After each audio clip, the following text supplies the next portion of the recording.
Laporan praktikum, sel akar, batang, daun. Mata kuliah Botani Umum. Nama, Muhammad Fahruki Hasibuan.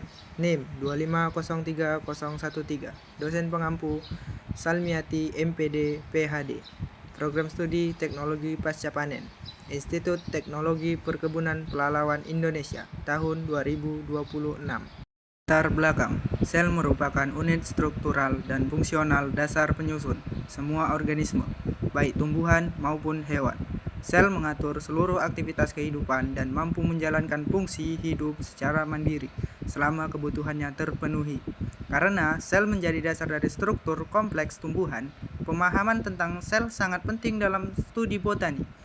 Materi tentang sel mencakup struktur dasar, komponen penyusun, serta zat dan hasil metabolisme yang terdapat di dalamnya, yang semuanya mempengaruhi kehidupan organisme secara langsung maupun tidak langsung. Tujuan praktikum.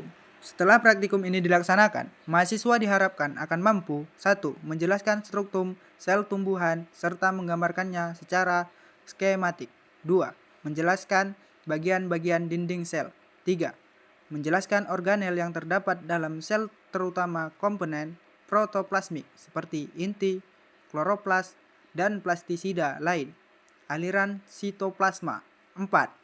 Mengamati isi sel dan mengamati komponen non-protoplasmik penyusun sel antara lain vakuola dan isinya, benda-benda egastik, misal macam-macam kalsium, oksalat, butir, amilum, linder, minyak, butir, aleuron. 5. Membedakan sel hidup dan sel mati. Cara kerja. 1. Siapkan alat dan bahannya, kemudian bersihkan alat yang digunakan seperti mikroskop cahaya, silet, glass beaker, pipet, serta kaca objek dan cover glass. 2. Ambil sampel yang akan digunakan, mulai akar, batang, dan daun, dengan diiris setipis mungkin menggunakan silet yang steril dan tajam. 3. Letakkan sampel di atas kaca objek, lalu berikan sedikit air dengan pipet tetes, dan tutup dengan cover glass. Lalu berikan label pada setiap sampel yang akan diamati. 4. Letakkan di mikroskop cahaya. Atur kecerahan cahayanya, lalu amati sampel melalui lensa objek. Setelah itu, foto sampel melalui lensa objek. 5. Lakukan hal yang sama pada sampel berikutnya. Alat dan bahan praktikum. 1. Kaca, preparat, dan penutup. 2. Alat tulis. 3. Spatula. 4. Mikroskop. 5. Tisu. 6. Pipet tetes. 7. Glass beaker. Dan ke-8. Pisau silet. Bahan-bahan yang digunakan pada praktikum. Ada 2 jenis, dari tumbuhan dikotil dan tumbuhan monokotil. Dari tumbuhan dikotil, ada sirih yang diambil akarnya, batangnya, daunnya. Yang kedua, ada bayam, diambil akarnya, batangnya, daunnya. Dari tumbuhan monokotil, ada 2, yaitu sawit dan jagung. Dari sawit diambil akarnya, batangnya, daunnya. Dari jagung diambil akarnya, batangnya, dan juga daunnya. Ini adalah video praktikum.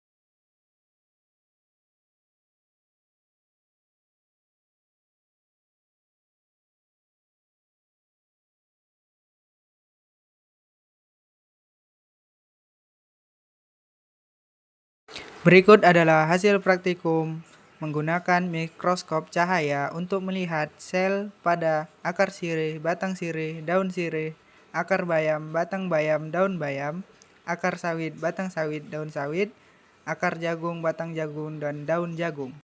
Pembahasan jagung. Tanaman jagung sebagai tumbuhan monokotil juga memiliki akar serabut dengan susunan jaringan epidermis, korteks, endodermis, dan silinder pusat yang serupa dengan kelapa sawit. Namun, jagung memiliki kemampuan adaptasi tinggi terhadap kondisi lingkungan kering. Pada batang jagung, berkas pembuluh tersebar tanpa adanya kambium, sehingga tidak terjadinya pertumbuhan sekunder. Keunikan utama terdapat pada daun jagung yang memiliki anatomi krans, yaitu adanya susunan sel mesofil yang mengelilingi selubung pembuluh. Struktur ini merupakan ciri khas tumbuhan C4 yang memungkinkan proses fotosintesis berlangsung lebih efisien, terutama pada kondisi intensitas cahaya tinggi dan suhu panas. Susunan stomata yang sejajar juga mendukung efisiensi pertukaran gas. Ansoroddin et al. 2022. Pembahasan bayam. Bayam termasuk tumbuhan dikotil yang memiliki akar tunggang dengan sistem jaringan yang terdiri atas epidermis, korteks, endodermis, dan silinder pusat dengan xilem terdapat di bagian tengah. Batang bayam memiliki kambium meskipun aktivitasnya terbatas, sehingga tetap memungkinkan pertumbuhan sekunder dalam skala kecil. Berkas pembuluh tersusun melingkar yang merupakan ciri khas dikotil.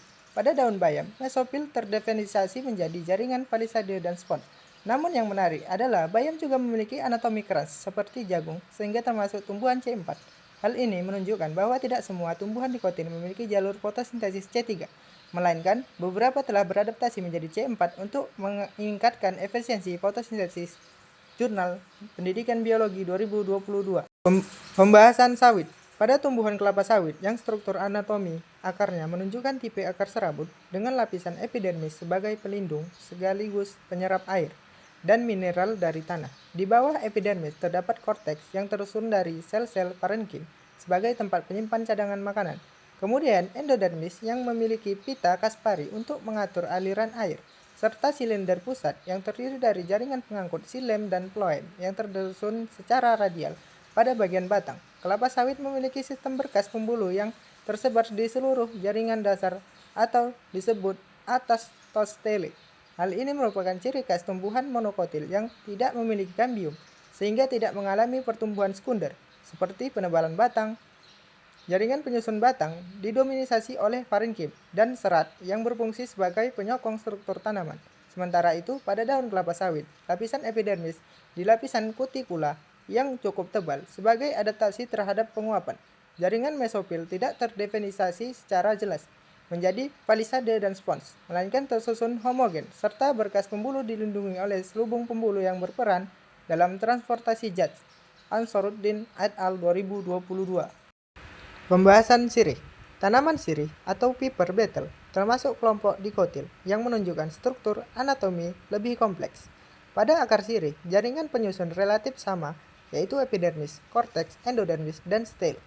Tetapi perkembangan jaringan pengangkut lebih terorganisasi. Pada batang sirih terdapat kambium yang aktif, memungkinkan terjadinya pertumbuhan sekunder sehingga batang dapat mengalami penebalan, xilem, berkembang ke arah dalam dan phloem ke arah luar, yang merupakan ciri khas tumbuhan dikotil. Pada daun sirih, anatomi menunjukkan diferensiasi jaringan mesofil menjadi jaringan palisade yang berfungsi utama dalam fotosintesis dan jaringan spons yang berperan dalam pertukaran gas. Selain itu, keberadaan stomata dan variasi struktur epidermis menjadi karakter penting dalam identifikasi anatomi daun sirih. Yuliana 2023.